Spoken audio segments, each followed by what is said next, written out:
ತುಂಬಾ ಜನ ಸ್ಟೂಡೆಂಟ್ಸ್ ಯಾರು ಇವಾಗ ತಾನೇ ಸೆಕೆಂಡ್ PUC ಕಂಪ್ಲೀಟ್ ಮಾಡಿದ್ದಾರೆ ಅವ್ರಿಗೆ ಒಂದು ಕನ್ಫ್ಯೂಷನ್ ಇರುತ್ತೆ, BCA ತಗೋಬೇಕಾ ಆರ್ ಎಲ್ಸ್ BBA ಮಾಡಬೇಕಾ ಅನ್ನುವಂಥದ್ದು.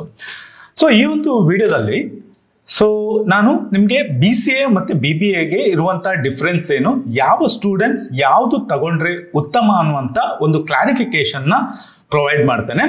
ಸೊ ನೀವು ಸೆಕೆಂಡ್ PUC ಕಂಪ್ಲೀಟ್ ಮಾಡಿದೀರಾ, ನಿಮ್ಮ ಒಂದು ಆಪ್ಷನ್ಸ್ ಗಳಲ್ಲಿ ಒಂದು BCA ಮತ್ತೆ BBA ಇದೆ.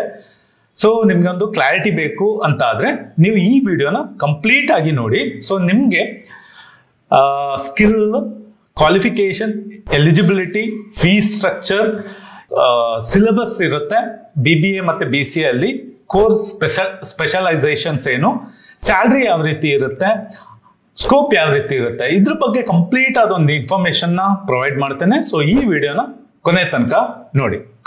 ಸೊ ಫಸ್ಟ್ ಬಂದ್ಬಿಟ್ಟು BBA ಮತ್ತೆ BCA ಅಂದ್ರೆ ಏನು ಅನ್ನುವಂಥದ್ದು. ಸೊ BBA ಬಂದ್ಬಿಟ್ಟು ಒಂದು ನಾನ್ ಟೆಕ್ನಿಕಲ್ ಕೋರ್ಸ್ ಆಗಿದೆ. ಇದು ಮೇಜರ್ ಆಗಿ ಮ್ಯಾನೇಜ್ಮೆಂಟ್ ಮತ್ತೆ ಲೀಡರ್ಶಿಪ್ ರಿಲೇಟ್ ಆಗಿರುವಂತಹ ಒಂದು ಕ್ಯಾರಿಯರ್ ಅನ್ನು ಹೋಲ್ಡ್ ಮಾಡುತ್ತೆ. ವೆರಾಸ್ BCA ಬಂದ್ಬಿಟ್ಟು ಟೆಕ್ನಿಕಲ್ ಕೋರ್ಸ್ ಆಗಿದೆ. ಇದರಲ್ಲಿ ಮೇಜರ್ ಆಗಿ computer application, programming, database related subject ಗಳನ್ನ ಕಲಿತೀರಾ. ಸೊ ಇದರಲ್ಲಿ ನೀವು ಕ್ಯಾರಿಯರ್ ಅನ್ನು ಬಿಲ್ಡ್ ಮಾಡ್ತೀರಾ. ಸೊ ಮೇಜರ್ ಆಗಿ BBA ಅನ್ನ ಯಾರು ಮಾಡಬೇಕು ಅನ್ನುವಂಥದ್ದು. ಸೊ ನೀವು ಮೇಜರ್ ಆಗಿ ನಿಮ್ಗೆ ಬಿಸ್ನೆಸ್ ಅಲ್ಲಿ ಇಂಟ್ರೆಸ್ಟ್ ಇದೆ, ಸೊ ನೀವು ಯಾವುದೇ ಒಂದು ಇವೆಂಟ್ ಅನ್ನು ಆರ್ಗನೈಸ್ ಮಾಡ್ಲಿಕ್ಕೆ ನಿಮ್ಗೆ ಒಂದು ಇಂಟ್ರೆಸ್ಟ್ ಇದೆ, ಲೀಡರ್ಶಿಪ್ ಕ್ವಾಲಿಟೀಸ್ ಇದೆ, so sales or marketing skills ಗಳು ನಿಮ್ಮಲ್ಲಿದೆ, ಅದಲ್ಸ್ ಈ ಸೆಕ್ಟರ್ ಅಲ್ಲಿ ನಿಮ್ಗೆ ಒಂದು ಇಂಟ್ರೆಸ್ಟ್ ಇದೆ ಅಂತ ಆದ್ರೆ ನೀವು BBA ಅನ್ನು ಚೂಸ್ ಮಾಡಬಹುದು. ಸೊ ಆರ್ಎಲ್ಸ್ ನಿಮ್ಮ ಒಂದು ಫ್ಯಾಮಿಲಿ ಬ್ಯಾಕ್ ಗ್ರೌಂಡ್ ಬಂದ್ಬಿಟ್ಟು ಬಿಸ್ನೆಸ್ ಫ್ಯಾಮಿಲಿ ಬ್ಯಾಕ್ ಗ್ರೌಂಡ್ ಇಂದ ಬಂದಿದ್ದೀರಾ, ಮೇ ಬಿ ಫ್ಯೂಚರ್ ಅಲ್ಲಿ ನೀವು ಫ್ಯಾಮಿಲಿ ಬಿಸ್ನೆಸ್ ಅನ್ನು ಹ್ಯಾಂಡಲ್ ಮಾಡ್ಬೇಕಂತಿದ್ದೀರಾ, ಆರ್ಎಲ್ಸ್ ಫ್ಯೂಚರ್ ಅಲ್ಲಿ MBA ಮಾಡ್ಬೇಕಂತಿದ್ದೀರಾ, ಆರ್ಎಲ್ಸ್ ನಿಮ್ದೇ ಓನ್ ಆದ ಸ್ಟಾರ್ಟ್ಅಪ್ ಇಲ್ಲದಿದ್ರೆ ಬಿಸ್ನೆಸ್ ಅನ್ನು ಸ್ಟಾರ್ಟ್ ಮಾಡ್ಬೇಕಂತ ಇದ್ದೀರಾ ಅಂತ ಆದ್ರೆ ನೀವು BBA ಅನ್ನ ಚೂಸ್ ಮಾಡಬಹುದು. ಸೊ ಇದರಲ್ಲಿ ಮೇಜರ್ ಆಗಿ ಲೀಡರ್ಶಿಪ್ ಕ್ವಾಲಿಟೀಸ್ ಗಳು ಬರುತ್ತೆ, ಆರ್ಗನೈಸೇಷನಲ್ ಮ್ಯಾನೇಜ್ಮೆಂಟ್ ಸ್ಕಿಲ್ಸ್ ಗಳು ಬರುತ್ತೆ, ಅನಾಲಿಸಿಸ್ ಅನ್ನು ಮಾಡುವಂಥದ್ದು, ಈ ಎಲ್ಲ ಸ್ಕಿಲ್ಸ್ ಗಳು BBA ಅಲ್ಲಿ ಬರುತ್ತೆ. ಅದೇ ನೀವು ನಿಮ್ಗೆ BCA ಯಾರು ತಗೋಬೇಕು ಅನ್ನುವಂಥದ್ದು. ಸೊ ನಿಮ್ಗೆ ಪ್ರೋಗ್ರಾಮಿಂಗ್, ಕೋಡಿಂಗ್ ಅಲ್ಲಿ ನಿಮ್ಗೆ ಇಂಟ್ರೆಸ್ಟ್ ಇದೆ, ಲಾಜಿಕಲ್ ಆಗಿ ನೀವು ಥಿಂಕ್ ಮಾಡ್ಲಿಕ್ಕೆ ನಿಮ್ಗೆ ಬರುತ್ತೆ. ನೆಕ್ಸ್ಟ್ ನಿಮ್ಮ ಫ್ಯೂಚರ್ ಪ್ಲಾನ್ ಬಂದ್ಬಿಟ್ಟು MCA ಮಾಡುವಂತದ್ದು, ಇಲ್ಲ ಮಾಸ್ಟರ್ಸ್ ಡಿಗ್ರಿ ಬಂದ್ಬಿಟ್ಟು MCA ಮಾಡ್ಬೇಕಂತಿದ್ದೀರಾ, ಆಲ್ಸ್ ನಿಮ್ಮ ಮೇಜರ್ ಇಂಟ್ರೆಸ್ಟ್ ಫೋಕಸ್ ಬಂದ್ಬಿಟ್ಟು IT ಕಂಪನೀಸ್ ಅಲ್ಲಿ ಎಂಟರ್ ಮಾಡ್ಲಿಕ್ಕೆ ನೀವು ನೋಡ್ತಾ ಇದ್ದೀರಂತ ಆದ್ರೆ ನೀವು BCA ಅನ್ನ ಚೂಸ್ ಮಾಡಬಹುದು. ಸೊ ಮೇಜರ್ ಆಗಿ BCA ಮಾಡಿದ ನಂತರ ಮೇಜರ್ ನಿಮ್ಮ ಒಂದು ಕ್ಯಾರಿಯರ್ ಬಂದ್ಬಿಟ್ಟು IT ಸೆಗ್ಮೆಂಟ್ ಅಲ್ಲಿ ಇರುತ್ತೆ, ಸಾಫ್ಟ್ವೇರ್ ಡೆವಲಪ್ಮೆಂಟ್ ಅಲ್ಲಿ ಇರುತ್ತೆ, ಕೋಡಿಂಗ್ ಈ ಸೆಗ್ಮೆಂಟ್ ಅಲ್ಲಿ ನೀವು ಗ್ರೋ ಆಗ್ತೀರಾ. BBA ಮತ್ತೆ BCA ಕೋರ್ಸ್ ಸಬ್ಜೆಕ್ಟ್ ಗಳು ಏನು ಅಂತ ಇನ್ನೂ ಡೀಟೇಲ್ ಆಗಿ ನೋಡೋದಾದ್ರೆ, BBA ಅಲ್ಲಿ ನೀವು ಮೇಜರ್ ಆಗಿ ಪ್ರಿನ್ಸಿಪಲ್ಸ್ ಆಫ್ ಮ್ಯಾನೇಜ್ಮೆಂಟ್, ಮಾರ್ಕೆಟಿಂಗ್ ಮತ್ತೆ HRM ಅನ್ನು ಕಲಿತೀರಾ. ಸೊ ಸ್ವಲ್ಪ ಫಿನಾನ್ಸ್ ಮತ್ತೆ ಎಕನಾಮಿಕ್ಸ್ ನ ನಾಲೆಜ್ ಇಲ್ಲಿ ನಿಮ್ಗೆ ಸಿಗುತ್ತೆ. Business related analytics, statistics, business ಲಾ, ಬಿಸ್ನೆಸ್ ಸಿಮ್ಯುಲೇಷನ್ಸ್ ಮತ್ತೆ ಮೇಜರ್ ಆಗಿ ಕಮ್ಯುನಿಕೇಶನ್ಗೆ ಬಂದಾಗ ಬಿಸ್ನೆಸ್ ಕಮ್ಯುನಿಕೇಶನ್ ಅನ್ನು ನೀವು ಮೇಜರ್ ಆಗಿ ಕಲಿತೀರಾ. ಅದೇ ರೀತಿ ಕೇಸ್ ಸ್ಟಡೀಸ್ಗಳು, ಯಾವುದೇ ಒಂದು ಬಿಸ್ನೆಸ್ ಯಾವ ರೀತಿ ಪ್ರಾಫಿಟ್ ಅಲ್ಲಿ ಹೋಗ್ತಾ ಇದೆ, ಯಾವ ರೀತಿ ಲಾಸ್ ಆಯ್ತು, ಏನ್ ರೀಸನ್, ಈ ರೀತಿ ಕೇಸ್ ಸ್ಟಡೀಸ್ ಗಳನ್ನ ಮೇಜರ್ ಆಗಿ ನೀವು ಇದರಲ್ಲಿ ಕಲಿತೀರಾ. ಆರ್ಗನೈಸೇಷನಲ್ ಬಿಹೇವಿಯರ್ಗಳು, ಯಾವುದೇ ಒಂದು ಸಕ್ಸಸ್ಫುಲ್ ಬಿಸ್ನೆಸ್ ಇಲ್ಲ ಆರ್ಗನೈಸೇಷನ್ ಯಾವ ರೀತಿ ರನ್ ಆಗ್ತಾ ಇದೆ, ಆಗ್ಬೇಕಂತ ಆದ್ರೆ ಮೇಜರ್ ಏನ್ ಫ್ಯಾಕ್ಟರ್ಸ್ ಗಳು ಬೇಕಾಗುತ್ತೆ, ಇದನ್ನ ನೀವು ಮೇಜರ್ ಆಗಿ ಇದರಲ್ಲಿ ಕಲಿತೀರಾ. ಅದೇ ನಿಮ್ಗೆ BCA ಅಲ್ಲಿ ಇದು ಮೇಜರ್ ಆಗಿ ಪ್ರೋಗ್ರಾಮಿಂಗ್, ಕೋಡಿಂಗ್ ರಿಲೇಟೆಡ್ ಆಗಿರೋದ್ರಿಂದ ಇಲ್ಲಿ ನೀವು ಮೇಜರ್ ಆಗಿ ಕಂಪ್ಯೂಟರ್ ಅಪ್ಲಿಕೇಶನ್ ಅನ್ನು ಕಲಿತೀರಾ. ಪ್ರೋಗ್ರಾಮಿಂಗ್ ಲ್ಯಾಂಗ್ವೇಜಸ್ ಅಲ್ಲಿ ಮೇಜರ್ ಆಗಿ C++, ಜಾವಾ, ಪೈಥಾನ್ ಅನ್ನು ಕಲಿತೀರಾ. ಇದು ತುಂಬಾ ಫಂಡಮೆಂಟಲ್ ಪ್ರೋಗ್ರಾಮಿಂಗ್ ಲ್ಯಾಂಗ್ವೇಜಸ್ ಗಳು. ಇವಾಗ ಮಾರ್ಕೆಟ್ ಅಲ್ಲಿ ಡಿಮಾಂಡ್ ಅಲ್ಲಿ ಇರುವಂತದ್ದು C#, ಅಡ್ವಾನ್ಸ್ ಲೆವೆಲ್ ಅಲ್ಲಿ ಇರುವಂತದ್ದು, ಅದನ್ನ ಕಲಿತೀರಾ. Data structure, database management system, computer networking, software development, ಆಮೇಲೆ IT ಪ್ರಾಜೆಕ್ಟ್ ಮ್ಯಾನೇಜ್ಮೆಂಟ್, ಇದು ಮೇಜರ್ ಕೋರ್ ಸಬ್ಜೆಕ್ಟ್ ಆಗಿರುತ್ತೆ. ಸೊ ಇವಾಗ BBA ಮತ್ತೆ BCA ಮಾಡೋದಾದ್ರೆ ಎಲಿಜಿಬಿಲಿಟಿ ಕ್ರೈಟೀರಿಯಾಸ್ಗಳು ಏನು ಅಂತ ನೋಡೋಣ. ಓಕೆ, ಸೊ BBA ಮಾಡ್ಬೇಕಂತ ಆದ್ರೆ ಮಿನಿಮಮ್ ನಿಮ್ದು PUC ಕಂಪ್ಲೀಟ್ ಆಗಿರ್ಬೇಕು, 10+2 ಆಗಿರ್ಬೇಕು. ನೀವು ಯಾವುದೇ ಒಂದು ಸ್ಟ್ರೀಮ್ ಇಂದ ಬಂದಿರಬಹುದು, ಆರ್ಟ್ಸ್, ಕಾಮರ್ಸ್, ಸೈನ್ಸ್ ಯಾವುದೇ ಒಂದು ಸ್ಟ್ರೀಮ್ ಇಂದ ಬಂದ್ರು ನೀವು BBA ನ ತಗೋಬಹುದಾಗಿದೆ. ಸೊ ಮಿನಿಮಮ್ ಕ್ರೈಟೀರಿಯಾ ಬಂದ್ಬಿಟ್ಟು ಮೇಜರ್ ಕಾಲೇಜಸ್ ಇಲ್ಲ ಯೂನಿವರ್ಸಿಟಿಯಲ್ಲಿ ಕೇಳುವಂತದ್ದು 50% ಅಂಡ್ ಅಬೋವ್. ಅಗೇನ್ ಬೇರೆ ಬೇರೆ ಕಾಲೇಜ್ ಮೇಲೆ ಡಿಪೆಂಡ್ ಆಗುತ್ತೆ. ಓಕೆ, ಅದೇ ರೀತಿ BCA ಮಾಡ್ಬೇಕಂತ ಇದ್ರೆ ಅಗೇನ್ ಇಲ್ಲಿ ನೀವು 10+2 ಕಂಪ್ಲೀಟ್ ಆಗಿರ್ಬೇಕು, PUC ಕಂಪ್ಲೀಟ್ ಆಗಿರ್ಬೇಕು. ಸೊ ಇಲ್ಲೂ ನೀವು ಯಾವುದೇ ಸ್ಟ್ರೀಮ್ ಇಂದ ಬಂದ್ರು ಅಕ್ಸೆಪ್ಟ್ ಮಾಡ್ತಾರೆ. ಬಟ್ ತುಂಬಾ ಪ್ರಿಫರೇಬಲ್ ಸ್ಟ್ರೀಮ್ ಬಂದ್ಬಿಟ್ಟು ನೀವು ಕಂಪ್ಯೂಟರ್ ಸೈನ್ಸ್ ಬ್ಯಾಕ್ ಗ್ರೌಂಡ್ ಇಂದ ಇರಬೇಕು, ಸೈನ್ಸ್ ಬ್ಯಾಕ್ ಗ್ರೌಂಡ್ ಮೇಜರ್ ಆಗಿ, ಆರ್ ಎಲ್ಸ್ ಕಾಮರ್ಸ್, ಎಲ್ಲಿ ನೀವು ಒಂದು ಸಬ್ಜೆಕ್ಟ್ ಮ್ಯಾಥ್ಸ್ ಇಲ್ಲ ಕಂಪ್ಯೂಟರ್ ಸೈನ್ಸ್ ಇರಬೇಕಾಗತ್ತೆ. ಓಕೆ, ಸೊ ಆಮೇಲೆ ಅಗೇನ್ ಇಲ್ಲಿ ಮಿನಿಮಮ್ ಕಟ್ ಆಫ್ ಮಾರ್ಕ್ಸ್ ಬಂದ್ಬಿಟ್ಟು 50% ಇರುತ್ತೆ. ಅದೇ ರೀತಿ ಎಂಟ್ರೆನ್ಸ್ ಎಕ್ಸಾಮ್ಸ್ಗಳು, BBAಗೆ ಎಂಟ್ರೆನ್ಸ್ ಎಕ್ಸಾಮ್ ಬಂದ್ಬಿಟ್ಟು CUET, IP MAT, NPAT, SET, DU JAT ಇದು ಮೇಜರ್ ಎಂಟ್ರೆನ್ಸ್ ಎಕ್ಸಾಮ್ ಆಗಿದ್ರೆ, BCA ಅಲ್ಲಿ CUT, IPU CET, AIMA, UGAT, SET ಇದು ಎಂಟ್ರೆನ್ಸ್ ಎಕ್ಸಾಮ್ ಆಗಿರುತ್ತೆ. Next fees. ಸೊ ಫೀಸ್ಗೆ ಬಂದಾಗ BBAದು ಫೀಸ್ ಕಂಪೇರ್ ಟು BCA ಸ್ವಲ್ಪ ಜಾಸ್ತಿ ಇರುತ್ತೆ. ಮ್ಯಾನೇಜ್ಮೆಂಟ್ ಟ್ರೈನಿಂಗ್ ಕೋರ್ಸಸ್ಗಳದ್ದು ಯೂಶುವಲಿ ಫೀಸ್ ಜಾಸ್ತಿ ಇರುತ್ತೆ. ಸೊ ನೀವು ಒಳ್ಳೆ ಕಾಲೇಜಲ್ಲಿ BBA ಇಲ್ಲ BCA ಮಾಡ್ತಿದ್ದೀರಾ ಅಂತ ಈ ರೀತಿಯಾದ ಫೀ ಸ್ಟ್ರಕ್ಚರ್ ಇರುತ್ತೆ. ನಾನು ಎವರೇಜ್ ಇಲ್ಲ 3rd ಗ್ರೇಡ್ ಕಾಲೇಜಸ್ ಬಗ್ಗೆ ಮಾತಾಡ್ತಾ ಇಲ್ಲ. ಸೊ ಒಳ್ಳೆ ಕಾಲೇಜಸ್, ಒಳ್ಳೆ ಟಾಪ್ ಯೂನಿವರ್ಸಿಟೀಸ್ ಅಲ್ಲಿ ನೀವು BBA ಇಲ್ಲ BCA ಮಾಡ್ತಾ ಇದ್ದೀರಾ ಅಂತ ಆದ್ರೆ ನಿಮ್ಮ ಒಂದು ಫೀ ಸ್ಟ್ರಕ್ಚರ್ ಬಂದು 5 to 8 lakhs per annum ಇರುತ್ತೆ BBAಗೆ. ವೆರಸ್ BCAಗೆ ಬಂದ್ಬಿಟ್ಟು 3 to 5 lakh ಹೀಗೆ ಇರುತ್ತೆ. ನೋಡಿ, ಇವಾಗ ನಾವು ಯಾವ ಕಾಲೇಜಲ್ಲಿ ಡಿಗ್ರಿ ಮಾಡ್ತಾ ಇದ್ದೇವೆ ಇದು ತುಂಬಾ ಮ್ಯಾಟರ್ ಆಗುತ್ತೆ. ಆ ಕಾಲೇಜಿನ ಒಂದು ರ್ಯಾಂಕಿಂಗ್ ಯಾವ ರೀತಿ ಇದೆ, ಅಲ್ಲಿಯ ಒಂದು ಲೆಕ್ಚರ್ಸ್ ನ ಕ್ವಾಲಿಟಿ ಇದು ತುಂಬಾ ಮ್ಯಾಟರ್ ಆಗುತ್ತೆ. ಆಮೇಲೆ ಪ್ಲೇಸ್ಮೆಂಟ್ ಸಪೋರ್ಟ್ ಯಾವ ರೀತಿ ಇರುತ್ತೆ ಇದನ್ನೆಲ್ಲ ನಾವು ಕನ್ಸಿಡರ್ ಮಾಡಬೇಕಾಗತ್ತೆ. ಸೊ ಇದೆಲ್ಲ ಸಿಗುವಂತದ್ದು ಒಳ್ಳೆ ಯೂನಿವರ್ಸಿಟಿ ಇಲ್ಲ ಕಾಲೇಜಲ್ಲಿ. ಸೊ ಆದ್ರಿಂದ ಈ ಫೀ ಸ್ಟ್ರಕ್ಚರ್ ನಾನು ಏನ್ ಹೇಳ್ತಾ ಇದ್ದೇನೆ ಈ ಒಂದು ಕಾಲೇಜ್ಗೆ ರಿಲೇಟ್ ಆಗಿರುವಂತದ್ದು. ಇಲ್ದಿದ್ರೆ ನೀವು ಬೇರೆ ಯಾವ್ದಾದ್ರು ಕಾಲೇಜಸ್ ಇಂದ ಮಾಡ್ತಿದ್ದೀರಾ, ನಿಮ್ಮ ಲೈಕ್ ತುಂಬಾ ಸಣ್ಣ ಪುಟ್ಟ ಕಾಲೇಜಸ್, ಸಣ್ಣ ಪುಟ್ಟ ಸಿಟಿಯಲ್ಲಿ ನೀವು ಇದ್ದೀರಾ, ಅಲ್ಲಿಯ ಕಾಲೇಜಲ್ಲಿ ಮಾಡ್ತಾ ಇದ್ದೀರಾ ಅಂತ ಆದ್ರೆ ಫೀ ಸ್ಟ್ರಕ್ಚರ್ ತುಂಬಾ ಕಮ್ಮಿ ಇರುತ್ತೆ. ಸೊ BCAಗೆ around per year around 50 to 1 lakh ಈ ರೀತಿ ರೇಂಜ್ ಆಗುತ್ತೆ. ಸೇಮ್ ಫೀ ಸ್ಟ್ರಕ್ಚರ್ BBAಗೂ ಇರುತ್ತೆ. ನೆಕ್ಸ್ಟ್ BBA ಮತ್ತೆ BCA ಅಲ್ಲಿ ಇರುವಂತ ಸ್ಪೆಷಲೈಸೇಷನ್ಸ್ಗಳು.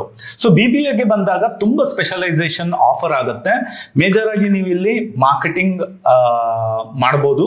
BBA ಅಲ್ಲಿ ಸ್ಪೆಷಲೈಸೇಷನ್ ಆಗಿ ನೀವು ಮಾರ್ಕೆಟಿಂಗ್ ಮಾಡಬಹುದು, HR, finance, international business, entrepreneurship, business operation, business analytics ಇದು ತುಂಬಾ ಸ್ಕೋಪ್ ಅಲ್ಲಿ ಇರುವಂತದ್ದು. Business analytics, E commerce currently ತುಂಬಾ ಟ್ರೆಂಡ್ ಅಲ್ಲಿ ಇರುವಂತ ಒಂದು ಸ್ಪೆಷಲೈಸೇಷನ್. ಸೊ ಇವಾಗ ನಾವು ಎಲ್ಲ ಪ್ರಾಡಕ್ಟ್ಸ್ ಗಳನ್ನ ಆನ್ಲೈನ್ ಪ್ಲಾಟ್ಫಾರ್ಮ್ ಅಲ್ಲಿ ಬೈ ಮಾಡ್ತಾ ಇದ್ದೇವೆ. ಅದೇ ರೀತಿ ಎಲ್ಲ ಮ್ಯಾನುಫ್ಯಾಕ್ಚರರ್ಸ್ ಗಳು ಸಹ ಅವರ ಒಂದು ಪ್ರಾಡಕ್ಟ್ ಅನ್ನು ಆನ್ಲೈನ್ ಪ್ಲಾಟ್ಫಾರ್ಮ್ ಅಲ್ಲಿ ಸೇಲ್ ಮಾಡ್ತಾ ಇದ್ದಾರೆ. ಸೊ ಇ ಕಾಮರ್ಸ್ ಹ್ಯಾಂಡ್ಲಿಂಗ್ ಮಾಡ್ಲಿಕ್ಕೂ BBA ಅವರ ಒಂದು ರಿಕ್ವೈರ್ಮೆಂಟ್ ತುಂಬಾ ಇದೆ. ಸೊ ನೀವು BBA ಅಲ್ಲಿ ಇ ಕಾಮರ್ಸ್ ಮಾಡಿದ್ರೆ ನಿಮ್ಗೆ ತುಂಬಾ ಒಂದು ಡಿಮ್ಯಾಂಡ್ ಇದೆ, ಒಳ್ಳೆಯದಾದ ಒಂದು ಪ್ಯಾಕೇಜ್ ಸಿಗುತ್ತೆ. ಅದೇ ರೀತಿ ಲಾಜಿಸ್ಟಿಕ್ ಮತ್ತೆ ಸಪ್ಲೈ ಚೈನ್ ಮ್ಯಾನೇಜ್ಮೆಂಟ್ ಇದಕ್ಕೂ ಕರೆಂಟ್ಲಿ ತುಂಬಾ ಬೇಡಿಕೆ ಇದೆ. ಸೊ ನೀವು BBA ಮಾಡ್ಬಿಟ್ಟು ಲಾಜಿಸ್ಟಿಕ್ ಮತ್ತೆ ಸಪ್ಲೈ ಚೈನ್ ಮ್ಯಾನೇಜ್ಮೆಂಟ್ ಇದನ್ನ ಮಾಡ್ಬೋದು. ಸೊ ಇದನ್ನ ಮಾಡ್ಕೊಂಡು ಸಪೋಸ್ ನೀವು SAP MM ಮೆಟೀರಿಯಲ್ ಮ್ಯಾನೇಜ್ಮೆಂಟ್ ಮಾಡಿದ್ರೆ ನಿಮ್ಗೆ ನಿಮ್ಮ ಒಂದು ಪ್ರೊಫೈಲ್ ತುಂಬಾ ಒಳ್ಳೆ ಬಿಲ್ಡ್ ಆಗುತ್ತೆ. ಸೊ ಇವನ್ ಫ್ರೆಶರ್ಗೂ ಒಳ್ಳೆದಾದ ಒಂದು ಪ್ಯಾಕೇಜ್ ಸಿಗುತ್ತೆ. ಓಕೆ, ಸೊ BBA ಅಲ್ಲಿ logistic supply chain management along with that SAP MM. So ನಾವು ನಮ್ಮ ಇನ್ಸ್ಟಿಟ್ಯೂಟ್ ಅಲ್ಲಿ SAP MM ಅಲ್ಲಿ online as well as offline training ಅನ್ನು ಪ್ರೊವೈಡ್ ಮಾಡ್ತೇವೆ. ಸೊ ನಿಮ್ಗೆ ಇದ್ರ ಬಗ್ಗೆ ಇನ್ನೂ ಡೀಟೇಲ್ ಆಗಿ ಇನ್ಫಾರ್ಮೇಶನ್ ಬೇಕಿದ್ರೆ ಪ್ಲೀಸ್ ನಮ್ಮ ಡಿಸ್ಕ್ರಿಪ್ಷನ್ ಅಲ್ಲಿ ಕಾಂಟ್ಯಾಕ್ಟ್ ಡೀಟೇಲ್ಸ್ ಪ್ರೊವೈಡ್ ಮಾಡಿರ್ತೇನೆ, ಕಾಂಟ್ಯಾಕ್ಟ್ ಮಾಡಿ. ಸೊ ಅದೇ ರೀತಿ ಇವಾಗ BCAಗೆ ಬಂದಾಗ ಮೇಜರ್ ಸ್ಪೆಷಲೈಸೇಷನ್ಸ್ಗಳು. ಓಕೆ, ಸೊ ಇದರಲ್ಲಿ ತುಂಬಾ ಡಿಮ್ಯಾಂಡ್ ಅಲ್ಲಿ ಇರುವಂತದ್ದು. ಸೊ BCA ಅಲ್ಲಿ ಇವಾಗ ಕರೆಂಟ್ಲಿ ನೀವು ಡೇಟಾ ಸೈನ್ಸ್ಗೆ ತುಂಬಾ ಸ್ಕೋಪ್ ಇದೆ. ಆರ್ಟಿಫಿಷಿಯಲ್ ಇಂಟೆಲಿಜೆನ್ಸ್ ನೀವು ಇವಾಗ ಕೇಳಿರ್ಬೋದು, ಎಲ್ಲ ಕಡೆ AI ಅಂತ ಹೇಳ್ತಾ ಇದ್ದಾರೆ. ಆರ್ಟಿಫಿಷಿಯಲ್ ಮತ್ತೆ ಮೆಷಿನ್ ಲರ್ನಿಂಗ್ ಈ ಸ್ಪೆಷಲೈಸೇಷನ್ ತುಂಬಾ ಡಿಮ್ಯಾಂಡ್ ಇದೆ. ಸೈಬರ್ ಸೆಕ್ಯೂರಿಟಿ ನೋಡಿ, ಆನ್ಲೈನ್ ಫ್ರಾಡ್ಸ್ಗಳು ತುಂಬಾ ಜಾಸ್ತಿ ಆಗ್ತಾ ಇದೆ. ಟೆಕ್ನಾಲಜಿ ಗ್ರೋ ಆಗ್ತಾ ಇದ್ದಾಗೆ ಸೆಕ್ಯೂರಿಟಿನೂ ತುಂಬಾ ಇಂಪಾರ್ಟೆಂಟ್ ಆಗುತ್ತೆ. ಸೊ ಸೈಬರ್ ಸೆಕ್ಯೂರಿಟಿ ಈ ಒಂದು ಕೋರ್ಸ್ಗೆ ತುಂಬಾ ಡಿಮ್ಯಾಂಡ್ ಇದೆ. BCA ಮಾಡ್ಕೊಂಡು ಸೈಬರ್ ಸೆಕ್ಯೂರಿಟಿ ಮಾಡ್ಬೋದು. Cloud computing, so cloud computing ಅಂದ್ರೆ ನಾವು ಸ್ಟೋರೇಜ್ ರಿಲೇಟೆಡ್ ಇದು. ಸೊ ನೀವು BCA ಅಲ್ಲಿ ಕ್ಲೌಡ್ ಕಂಪ್ಯೂಟಿಂಗ್ ಸ್ಪೆಷಲೈಸೇಷನ್ ಮಾಡ್ಕೊಂಡು ಸಪೋಸ್ ನೀವು AWS, ಅಜ್ಯೂರ್, ಗೂಗಲ್, ಅಜ್ಯೂರ್ ಈ ರೀತಿ ಸರ್ಟಿಫಿಕೇಶನ್ಸ್ ಮಾಡಿದ್ರು ತುಂಬಾ ಒಳ್ಳೆಯದಾದ ಒಂದು ಸ್ಕೋಪ್ ಇದೆ. ಜಾಬ್ ಅಪರ್ಚುನಿಟೀಸ್ಗಳು, ಜಾಬ್ ಸಿಗುವಂತ ಅಪರ್ಚುನಿಟೀಸ್ಗಳು ತುಂಬಾ ಜಾಸ್ತಿ ಇದೆ. Data science, AI, cloud computer, cyber security. ಅದೇ ರೀತಿ ಕಂಪ್ಯೂಟರ್ ನೆಟ್ವರ್ಕಿಂಗ್ ಇದೆ, ಎವರ್ಗ್ರೀನ್ ಫೀಲ್ಡ್ ಆಗಿದೆ. Data base management. ಆಮೇಲೆ ಇನ್ನೊಂದು ತುಂಬಾ ಡಿಮ್ಯಾಂಡ್ ಅಲ್ಲಿ ಕರೆಂಟ್ ಅಲ್ಲಿ ಬೂಮ್ ಅಲ್ಲಿ ಇರುವಂತದ್ದು internet of IoT. Okay, so internet of things ಅಂತ. ಸೊ ಇದಕ್ಕೆ ತುಂಬಾ ಡಿಮ್ಯಾಂಡ್ ಇದೆ. ಓಕೆ, ಆಮೇಲೆ ಎವರ್ಗ್ರೀನ್ ಫೀಲ್ಡ್ ಆಗಿರುವಂತದ್ದು software development, web development, mobile app development, ಇದಕ್ಕೆಲ್ಲ ತುಂಬಾ ಡಿಮ್ಯಾಂಡ್ ಇದೆ. BBA ಆರ್ ಎಲ್ಸ್ BCA ಮಾಡಿದ ನಂತರ ಸಪೋಸ್ ನೀವು ಹೈಯರ್ ಸ್ಟಡೀಸ್ ಮಾಡ್ತೀರಂತ ಆದ್ರೆ ಯಾವ್ದೆಲ್ಲ ಆಪ್ಷನ್ಸ್ಗಳು ಇದೆ ಅನ್ನುವಂಥದ್ದು. ಇವಾಗ BBA ಮಾಡಿದ ಮೇಲೆ ನೀವು MBA ಮಾಡ್ಬೋದು. ಇದು ಆಕ್ಚುಲಿ ತುಂಬಾ ಕಾಮನ್ ಆಗಿ ಚೂಸ್ ಮಾಡುವಂತ ಹೈಯರ್ ಗ್ರಾಜುಯೇಷನ್ ಆಗಿದೆ. BBA ಬರೀ BBA ಮಾಡೋದ್ಕಿಂತ BBA ಜೊತೆ MBA ಮಾಡಿದ್ರೆ ತುಂಬಾ ಅಂದ್ರೆ ತುಂಬಾ ಒಳ್ಳೇದು, ಸುಟೇಬಲ್ ಇದು. ಆಮೇಲೆ MCOM ಮಾಡ್ಬೋದು, LLB ಮಾಡ್ಬೋದು, post graduate diploma in management, MIB, ಮತ್ತೆ ಕೆಲವೊಂದು ಸರ್ಟಿಫಿಕೇಶನ್ಸ್ ಗಳನ್ನ ಮಾಡಿದ್ರು ಆಗುತ್ತೆ. FRM, CFA, CMA. So again ಇದ್ರ ಬಗ್ಗೆ ನಾನು ಡೀಟೇಲ್ ಆಗಿ ವಿಡಿಯೋಸ್ ಗಳನ್ನ ಮಾಡಿದ್ದೇನೆ. ಸೊ ಅದರ ಲಿಂಕ್ ಅನ್ನು ನಾನು ಪ್ರೊವೈಡ್ ಮಾಡ್ತೇನೆ. ಸೊ ಇದು ಹೈಯರ್ ಸ್ಟಡೀಸ್ BBA ನಂತರ ಮಾಡುವಂತ ಕೆಲವು ಹೈಯರ್ ಸ್ಟಡೀಸ್ ಡಿಗ್ರಿಗಳು. ಅದೇ ರೀತಿ BCA ಮಾಡಿದ ನಂತರ ನೀವು ತುಂಬಾ ಜಾಸ್ತಿ ಕಾಮನ್ ಆಗಿ ಮಾಡುವಂತದ್ದು, ಆಮೇಲೆ ತುಂಬಾ ಡಿಮ್ಯಾಂಡ್ ಅಲ್ಲಿರುವಂತದ್ದು MCA. ಓಕೆ, ತುಂಬಾ ಕಾಮನ್ ಆಪ್ಷನ್ ಬಂದ್ಬಿಟ್ಟು MCA ಮಾಡಿ, ಇಲ್ಲ MSc IT ಮಾಡ್ಬೋದು, master of science in information technology. MBA IT ಅಲ್ಲಿ MBA ಇದು ಕಾಮನ್ ಆಪ್ಷನ್. ಮತ್ತೆ ಇನ್ಫಾರ್ಮೇಶನ್ ಸಿಸ್ಟಮ್ ಮ್ಯಾನೇಜ್ಮೆಂಟ್. ಆಮೇಲೆ ಸರ್ಟಿಫಿಕೇಶನ್ಗೆ ಬಂದಾಗ ತುಂಬಾ ಸರ್ಟಿಫಿಕೇಶನ್ಸ್ ಇದೆ. ಅದರಲ್ಲಿ ಕಾಮನ್ ಆಗಿ ತುಂಬಾ ಡಿಮ್ಯಾಂಡ್ ಅಲ್ಲಿ ಇರುವಂತದ್ದು AWS, ನೆಟ್ವರ್ಕಿಂಗ್ ಅಲ್ಲಿ ಸಿಸ್ಕೋ, ಅಜ್ಯೂರ್ ಮತ್ತೆ AWS ಇದು ಕ್ಲೌಡ್ ರಿಲೇಟೆಡ್. ಸೊ ಈ ಸರ್ಟಿಫಿಕೇಶನ್ಸ್ ಗಳನ್ನ ನೀವು ಮಾಡ್ಬೋದು. ಇದ್ರ ಜೊತೆ ನೀವು ಡೇಟಾ ಅನಾಲಿಟಿಕ್ಸ್ ಮಾಡ್ಬೋದು, ಡೇಟಾ ಸೈನ್ಸ್ ಮಾಡ್ಬೋದು. ಸೊ ಅಗೇನ್ ಇದ್ರ ಬಗ್ಗೆ ಡೀಟೇಲ್ ಆಗಿರುವ ವಿಡಿಯೋಸ್ಗಳನ್ನ ಮಾಡಿದ್ದೇನೆ. ಆರ್ಎಲ್ಸ್ ನೀವು ಕ್ರಿಯೇಟಿವ್ ಆಗಿದ್ದೀರಾ, ನಿಮ್ಗೆ ಕ್ರಿಯೇಟಿವ್ ಸೆಗ್ಮೆಂಟ್ ಅಲ್ಲಿ ಹೋಗ್ಬೇಕಂತಿದ್ರೆ ನೀವು BCA ಮಾಡ್ಕೊಂಡು UI UX ಇದನ್ನ ಮಾಡ್ಬೋದು. ಸೊ ಇದೆಲ್ಲ ಶಾರ್ಟ್ ಟರ್ಮ್ ಸರ್ಟಿಫಿಕೇಶನ್ ಪ್ರೋಗ್ರಾಮ್ಸ್ಗಳು. ಸೊ UI UX ಗೂ ತುಂಬಾ ಡಿಮ್ಯಾಂಡ್ ಇದೆ. ಡೇಟಾ ಅನಾಲಿಟಿಕ್ಸ್ ಇದನ್ನ ಮಾಡ್ಬೋದು. ಡೇಟಾ ಸೈನ್ಸ್, ಸಪೋಸ್ ನೀವು ಸ್ಟ್ಯಾಟಿಸ್ಟಿಕ್ಸ್, ಮ್ಯಾಥ್ಸ್ ಅಲ್ಲಿ ತುಂಬಾ ಚೆನ್ನಾಗಿದ್ದೀರಾ ಅಂತ ಆದ್ರೆ ಡೇಟಾ ಸೈನ್ಸ್ ಇನ್ನೊಂದು option. So data science actually broader segment, data analytics ಅದರಲ್ಲಿ ಒಂದು ಸೆಗ್ಮೆಂಟ್. ಓಕೆ, ಸೊ ಇದು ತುಂಬಾ ಡಿಮ್ಯಾಂಡ್ ಅಲ್ಲಿ ಇರುವಂತದ್ದು. ಸೈಬರ್ ಸೆಕ್ಯೂರಿಟಿ ಮಾಡ್ಬೋದು. ಓಕೆ, ಶಾರ್ಟ್ ಟರ್ಮ್ ಕೋರ್ಸಸ್ ಅಂತ ಆದ್ರೆ ಸೈಬರ್ ಸೆಕ್ಯೂರಿಟಿನೂ ಮಾಡ್ಬೋದು. ಈ ಆಪ್ಷನ್ಸ್ಗಳು ಇಲ್ಲಿ ಇದೆ. ನೆಕ್ಸ್ಟ್ ತುಂಬಾ ಇಂಪಾರ್ಟೆಂಟ್ ಆಗಿರುವಂತದ್ದು, ಸೊ ಜಾಬ್ ಅಪರ್ಚುನಿಟೀಸ್ಗಳು, ಜಾಬ್ ಪ್ರೊಫೈಲ್ಸ್ಗಳು ಯಾವ ರೀತಿ ಇದೆ BBA ಮತ್ತೆ BCA ಮಾಡಿದ ನಂತರ. ಸೊ BBA ಮಾಡಿದ ನಂತರ ನಿಮ್ಗೆ ಕಾಮನ್ ಆಗಿ ಜಾಬ್ ಪ್ರೊಫೈಲ್ ಬಂದ್ಬಿಟ್ಟು finance analyst, HR, business admin ಆಗಿ ನೀವು ವರ್ಕ್ ಮಾಡಬಹುದು. ಮಾರ್ಕೆಟಿಂಗ್ ಮತ್ತೆ sales executive, information system, business analyst. So ಇದು ತುಂಬಾ ಡಿಮಾಂಡ್ ಅಲ್ಲಿ ಇರುವಂತಹ ಒಂದು job profile, business analyst, operation executive. ಆಮೇಲೆ ನೀವು ಓನ್ ಆಗಿ ಬಿಸ್ನೆಸ್ ಮಾಡಬಹುದು, ಯಾಕಂದ್ರೆ ನೀವು BBA ಅಲ್ಲಿ ಕಲಿಯುವಂತದ್ದೇ business management, business related subjects ಗಳನ್ನ. ಸೊ ನೀವು ಓನ್ ಆಗಿ ನಿಮ್ ಬಿಸ್ನೆಸ್ ಮಾಡ್ಬೋದು, ಇಲ್ಲದಿದ್ರೆ ಆಂಟ್ರಪ್ರನರ್ ಆಗ್ಬೋದು, ಸ್ಟಾರ್ಟ್ಅಪ್ ಅನ್ನು ಸ್ಟಾರ್ಟ್ ಮಾಡ್ಬೋದು. ಅದೇ ರೀತಿ ನೀವು BCA ಮಾಡ್ತೀರಂತ ಆದ್ರೆ ನಿಮ್ಮ ಒಂದು ಜಾಬ್ ಪ್ರೊಫೈಲ್ ಬಂದ್ಬಿಟ್ಟು software engineer, web developer, web designer, network engineer, network administration, software tester. Okay, so ಇದು ತುಂಬಾ ಬೇಡಿಕೆಯಲ್ಲಿರುವಂತದ್ದು ಸಾಫ್ಟ್ವೇರ್ ಟೆಸ್ಟರ್. ಅಗೇನ್ ಇದ್ರ ಬಗ್ಗೆ ಡೀಟೇಲ್ ವಿಡಿಯೋ ಮಾಡಿದ್ದೇನೆ, ನೋಡಿ. Software development, system analyst, technical support engineer ಇದು ಮಾಡ್ಬೋದು. ಡೇಟಾ ಬೇಸ್ ಅಡ್ಮಿನಿಸ್ಟ್ರೇಟರ್, ಆಮೇಲೆ ತುಂಬಾ ಕಾಮನ್ ಆಗಿರುವಂತದ್ದು ಪ್ರೋಗ್ರಾಮರ್ ಮತ್ತೆ ಕೋಡಿಂಗ್. ಸೊ ಈ ಪ್ರೊಫೈಲ್ ಅಲ್ಲಿ ನೀವು ಹೋಗ್ಬೋದು. ನೆಕ್ಸ್ಟ್ ಫೈನಲ್ ಆಗಿ ಸ್ಯಾಲ್ರಿ ಪ್ಯಾಕೇಜ್ ಯಾವ ರೀತಿ ಇರುತ್ತೆ ಅನ್ನುವಂಥದ್ದು. ನೋಡಿ, ಸ್ಯಾಲ್ರಿ ಪ್ಯಾಕೇಜ್ ಹೇಳೋದಕ್ಕಿಂತ ಮುಂಚೆ ನೋಡಿ, ಸ್ಯಾಲ್ರಿ ಪ್ಯಾಕೇಜ್ ತುಂಬಾ ಫ್ಯಾಕ್ಟರ್ಸ್ ಮೇಲೆ ಡಿಪೆಂಡ್ ಆಗುತ್ತೆ. ಸೊ ನೀವು ಯಾವ ಸಿಟಿಯಲ್ಲಿ ಇದ್ದೀರಾ, ನೀವು ಬ್ಯಾಂಗ್ಳೂರು, ಪೂನಾ, ಮುಂಬೈ ಯಾವ ಸಿಟಿಯಲ್ಲಿ ಇದ್ದೀರಾ ಅದ್ರ ಮೇಲೆ ಡಿಪೆಂಡ್ ಆಗುತ್ತೆ. ಆಮೇಲೆ ಯಾವ ಆರ್ಗನೈಸೇಷನ್ಗೆ ವರ್ಕ್ ಮಾಡ್ತಾ ಇದ್ದೀರಾ, MNCಗೆ ವರ್ಕ್ ಮಾಡ್ತಾ ಇದ್ದೀರಾ, ಟೆಕ್ ಸ್ಟಾರ್ಟ್ಅಪ್ಸ್ಗೆ ವರ್ಕ್ ಮಾಡ್ತಾ ಇದ್ದೀರಾ, ಸಣ್ಣ ಪುಟ್ಟ ಆರ್ಗನೈಸೇಷನ್ಗೆ ವರ್ಕ್ ಮಾಡ್ತಾ ಇದ್ದೀರಾ. ಯೂಶಲಿ MNC ಮತ್ತೆ ಸ್ಟಾರ್ಟ್ಅಪ್ಸ್ ಅಲ್ಲಿ ಒಳ್ಳೆ ಸ್ಯಾಲ್ರಿ ಪ್ಯಾಕೇಜ್ ಪ್ರೊವೈಡ್ ಮಾಡ್ತಾರೆ. ಓಕೆ, ಆಮೇಲೆ ನೀವು ಬರೀ BBA ಅವರಲ್ಸ್ BCA ಮಾಡಿದ್ರೆ ಇವಾಗ ಸಾಕಾಗಲ್ಲ. ಅದ್ರ ಜೊತೆ ಸ್ಕಿಲ್ಸ್ಗಳನ್ನ ನೀವು ಕಲಿಬೇಕು. ಮಾರ್ಕೆಟ್ ಅಲ್ಲಿ ಡಿಮ್ಯಾಂಡ್ ಅಲ್ಲಿ ಇರುವಂತ ಸ್ಕಿಲ್ಸ್ಗಳು, ಎಕ್ಸಾಂಪಲ್ಗೆ ಇವಾಗ ನೀವು BBA ಮಾಡಿದ್ದೀರಾ ಅಂತ ಆದ್ರೆ ಡಿಜಿಟಲ್ ಮಾರ್ಕೆಟಿಂಗ್ ಮಾಡ್ಬೋದು, ತುಂಬಾ ಡಿಮ್ಯಾಂಡ್ ಅಲ್ಲಿ ಇರುವಂತ ಸ್ಕಿಲ್. ಹಾಗೆ ನಾವಾಗನೇ ಹೇಳಿದಾಗ ಡೇಟಾ ಅನಾಲಿಟಿಕ್ಸ್ ಇದು ಮಾಡ್ಬೋದು. ಅದೇ ನೀವು BCA ಅಲ್ಲಿ ಇದ್ದೀರಾ ಅಂತ ಆದ್ರೆ ನೀವು AWS ಅಡ್ವಾನ್ಸ್ ಕೋಡಿಂಗ್ ಲ್ಯಾಂಗ್ವೇಜಸ್ ಗಳನ್ನ ನೀವು ಕಲಿಬೇಕು. ಕ್ಲೌಡ್ ಅಲ್ಲಿ ಇರುವಂತದ್ದು AWS, Azure ಇಂಥದ್ದು ಸರ್ಟಿಫಿಕೇಶನ್ ಮಾಡಿದ್ರೆ ಒಳ್ಳೇದು. AI ಇಲ್ಲದಿದ್ರೆ ML. ಸೊ ಇದೆಲ್ಲ ಫ್ಯಾಕ್ಟರ್ಸ್ಗಳು ನಿಮ್ಮ ಒಂದು ಸ್ಯಾಲ್ರಿ ಪ್ಯಾಕೇಜ್ ಮೇಲೆ ಇನ್ಫ್ಲುಯೆನ್ಸ್ ಮಾಡುತ್ತೆ. ನೆಕ್ಸ್ಟ್ ಸರ್ಟಿಫಿಕೇಶನ್ಸ್ ಮಾಡಿದ್ರೆ ಒಳ್ಳೇದು. ಇವಾಗ BBA ಮಾಡಿದ್ದೀರಂತ ಆದ್ರೆ PMP, Six Sigma. ಅದೇ ರೀತಿ BCA ಆದ್ರೆ ನಿಮ್ಗೆ ಈ ಸರ್ಟಿಫಿಕೇಶನ್ಸ್ಗಳು Java, Python, data science, AWS, Azure ಈ ಸರ್ಟಿಫಿಕೇಶನ್. ಸೊ ಈ ರೀತಿಯಾದ ಸ್ಕಿಲ್ ಸೆಟ್, ಸರ್ಟಿಫಿಕೇಶನ್, ಲೊಕೇಶನ್, ಆಮೇಲೆ ಯಾವ ಕಂಪನಿಗೆ, ಆರ್ಗನೈಸೇಷನ್ಗೆ ನೀವು ಅಪ್ಲೈ ಮಾಡ್ತೀವಿ, ಇದೆಲ್ಲ ಫ್ಯಾಕ್ಟರ್ಸ್ ಮೇಲೆ ನಿಮ್ಮ ಒಂದು ಸ್ಯಾಲ್ರಿ ಪ್ಯಾಕೇಜ್ ಡಿಪೆಂಡ್ ಆಗುತ್ತೆ. ಓಕೆ, ಸೊ ಇವಾಗ ಕಮಿಂಗ್ ಟು ಸ್ಯಾಲ್ರಿ ಪ್ಯಾಕೇಜ್ ಯಾವ ರೀತಿ ಇರುತ್ತೆ ಅನ್ನುವಂಥದ್ದು. ನೋಡಿ, ಯೂಶಲಿ ಫೀಸ್ಗೆ ಬಂದಾಗ BBA fees compare to BCA ಸ್ವಲ್ಪ ಜಾಸ್ತಿ ಇದ್ರು, ಸ್ಯಾಲ್ರಿ ಪ್ಯಾಕೇಜ್ ಬಂದಾಗ BCA ಬ್ಯಾಕ್ ಗ್ರೌಂಡ್ ಅಲ್ಲಿ ಇದ್ದವರು ಸ್ಯಾಲ್ರಿ ಪ್ಯಾಕೇಜ್ ಸ್ವಲ್ಪ BBA ಅವ್ರಿಗಿಂತ ಜಾಸ್ತಿ ಇರುತ್ತೆ. ಸೊ ಇವಾಗ ಒಬ್ಬ ಫ್ರೆಶರ್ದು salary package, average salary package 2.5 to 4.5 lakhs per annum ಆಗಿದ್ರೆ, BCA fresher salary package 3 to 5.5 LPA ಹಾಗೆ ಇರುತ್ತೆ. ಅದೇ ನೀವು 2 to 5 years ಎಕ್ಸ್ಪೀರಿಯನ್ಸ್ ಆಗಿದೆ ಅಂತ ಆದ್ರೆ BBA ಅಲ್ಲಿ ನಿಮ್ಮ ಒಂದು salary package 4.5 to 8 lakh per annum ಇದ್ರೆ, BCA ಅಲ್ಲಿ ಸ್ಲೈಟ್ಲಿ ಜಾಸ್ತಿ ಇರುತ್ತೆ, 6 lakh ಇಂದ 12 lakh per annum ಇರುತ್ತೆ. ಅದೇ ರೀತಿ 5+ years ನಿಮ್ಗೆ ಎಕ್ಸ್ಪೀರಿಯನ್ಸ್ ಆಗಿದೆ ಅಂತ ಆದ್ರೆ BBA ಅವರ ಸ್ಯಾಲ್ರಿ ಪ್ಯಾಕೇಜ್ 8 to 20 lakhs ಗಿಂತನೂ ಜಾಸ್ತಿ.